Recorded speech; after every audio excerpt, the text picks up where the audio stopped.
Hi, welcome back to another TerranScapes video. Today I wanted to show you a revisit of the Kroma Krackle medium, which I mentioned in a couple videos back, because I had a customer who requested an unfinished sort of salt flat using the Kroma Krackle, and I learned a few things about that, and I'm going to show you another very slightly modified piece based on a customer request that gives you some insight into the kinds of options that are available through TerranScapes. So let's take a closer look at the Kroma Krackle first and show you what I've learned. So I had another request, another customer purchase the dried mud in the Martian board set, and so that gave me a chance to do another one. And this time I tried not to overly aggressively paint after I had painted the surface, and just went in with some weathering powder so that I wouldn't remove the paint from it. Now this gives what I'm coming to learn is a fairly typical Kroma Krackle finish here. You can see that, I did two of these boards, and each of these received half of one of the tubes. It comes in a, I don't know what the size is, like say a 6-ounce tube, something like that, maybe a little more. Could be 8 ounces. But what happens, which is, this is not a complaint, but it's very interesting, is that in the thicker areas, right, you'll get, I'll bring it up closer so you can see, look at that, isn't that nice? You get this nice deep fissuring and large, sort of what I might call almost like a crystal formation. But I really sanded this very flat. I didn't want some of those rifts that were in the previous board that I had done, and I tried to apply it very evenly as well. But you can see that as it cures, it pulls into areas differently, and where it dries with these large fissures, it will actually rift and produce smaller ones. Now let's see if I can close up on this. I think you should be able to see this. We'll try for a real big zoom here. Get this out of the way so you can see. Alright, well, we'll see when I edit this. But even in this area that's pulled free, and I think you can see that, there are, very, very small little, pattern resembling this, but on a very, very small scale, because what happens is as this dries, this fissure opens, and this becomes a very, very thin coating. So it produces some irregular effects, and, you get a sense here of, the depth and the cleft of them on, one of the boards. So, with that in mind, customer requested that I do one as a sort of salt flat, right? So I wanted something low profile, very basic, and he requested that he would finish it himself so that I would just do an unfinished one. So what I did is I cut a hardboard template, and then before I show you the other side of this, I'll explain what I did first. I put a little sand around the edge, and then once that was sealed, I just put the Kroma Krackle right on the hardboard and let it dry. And it came out really badly, and I'm going to put a picture here so you can see that effect.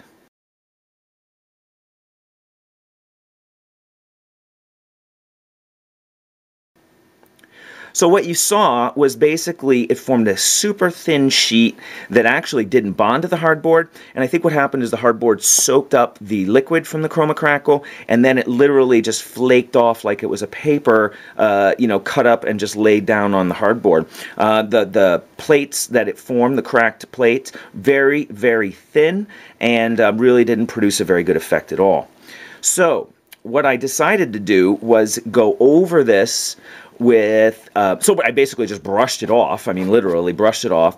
Then I primed the whole surface with latex paint, and then I went over the area to receive the Kroma Krackle with a gloss coating using Liquitex gloss medium. I figured that would give a more impermeable surface that would retard the absorption by the hardboard of the liquid in the Kroma Krackle. And you could see the absorption because the Kroma Krackle had turned brown, literally taking tannins, out of the hardboard. That's at least my theory. So this is the effect it produced after the painting and the gloss coat. Now, the first thing you're going to notice is this irregular color. Disregard that. This has actually been evolving over the last several days when this has been sitting out, so I'm kind of glad to have left it out because I think this brighter patching lets you see the detail a little more than some of these darker areas.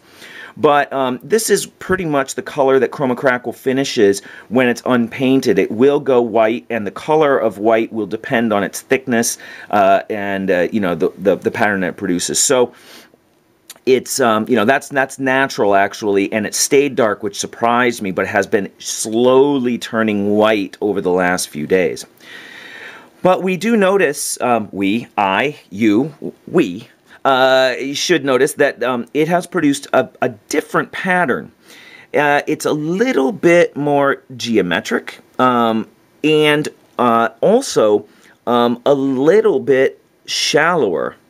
So I was a little surprised at that because actually, now, well, I guess, wait a minute. We'll do a little comparison here. Bear with me. So let's see. Okay.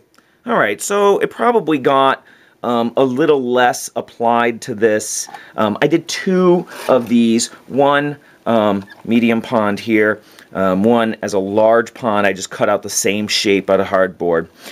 So each of these, yeah, this one probably received as much Kroma Krackle as the board, and this one maybe a little less because of its larger surface area. Let's get this back out of the way. So taking a look at the other one, so this is sort of slightly smaller, you know, large plates, but what's nice is that, if it'll focus, you going to focus for me? There we go. A lot of the plates do have, you know, smaller cracks within them, but it is a shallower fissure than the dried mud. Now, actually, in this instance, that may work better for a dried salt flat where, you know, it's perhaps not quite, what's the word I'm looking for? You know, it wasn't having so much water and a clayey base that might crack as deep as, say, you know, whatever the Martian mud is made of. So I think it might work, of course, but this is really, you know, an opportunity for the customer to make sure that this is okay for him. I don't think on hardboard I could produce a different effect. I don't know if I could seal it better. And, you know, let me see if I can, you know, look with my naked eye here. I don't know. It's different, you know? It's really about personal taste. Taking a look at some of these corners. Let's see if that'll focus. All right, well, it'll have to be about as close as a focus as I can get on it. I guess that's about 2 inches.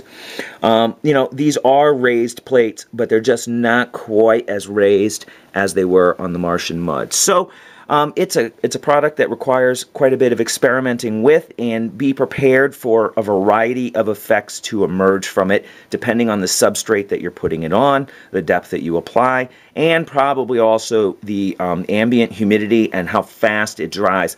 I've been thinking about experimenting by putting something over it as it dries to retard its drying rate, hopefully to create larger plate sizes, but you know, I don't know, that again, that'll change it, and perhaps unpredictably.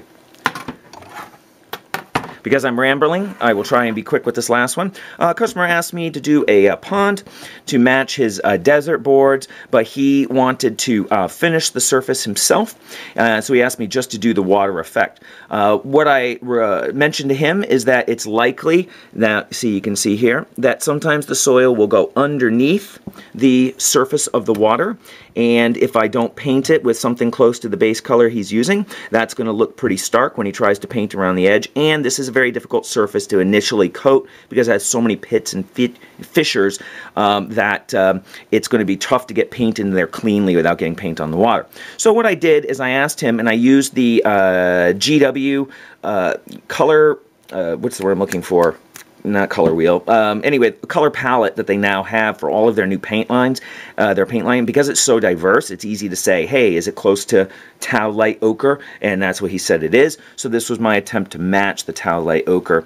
If this is off from the color that the customer wants, it should be pretty close, and dry brushing it up will, you know, bring it, in the colors that he's used for his board, should bring it very close to match, or it could be given a very thin wash to bring it closer to the original color of his board if it doesn't match exactly. So, but it's a quick check for him to take a look at this as well, and give you a sense of also, you know, the kinds of variations of work that is possible to request. So that gives you a quick, you know, revisit of the Kroma Krackle medium, you know, I can't offer any more tips really than I probably have provided in these videos, so it's something if you're interested in, you're going to have to experiment on your own. I do recommend, however, if you're going to do, you know, say 2 or 3 of those kinds of areas in size, you may want to buy 2 or 3 tubes of Kroma Krackle, because I bought 3 thinking that I would only need 2 and have 1 on hand, and of course my experiment where it all just blew away was basically a whole tube's worth of Kroma Krackle gone. So it goes quick, and if you have a mistake, you're going to want to have some extra on hand to modify your project. So keep your eye on the channel. I will be back very soon. I'm shooting multiple videos in succession here, so they'll be released over the next day or so, and I think some interesting things you'll be definitely curious to see. So hopefully you'll join me then, and until then, thank you again for taking the time to watch.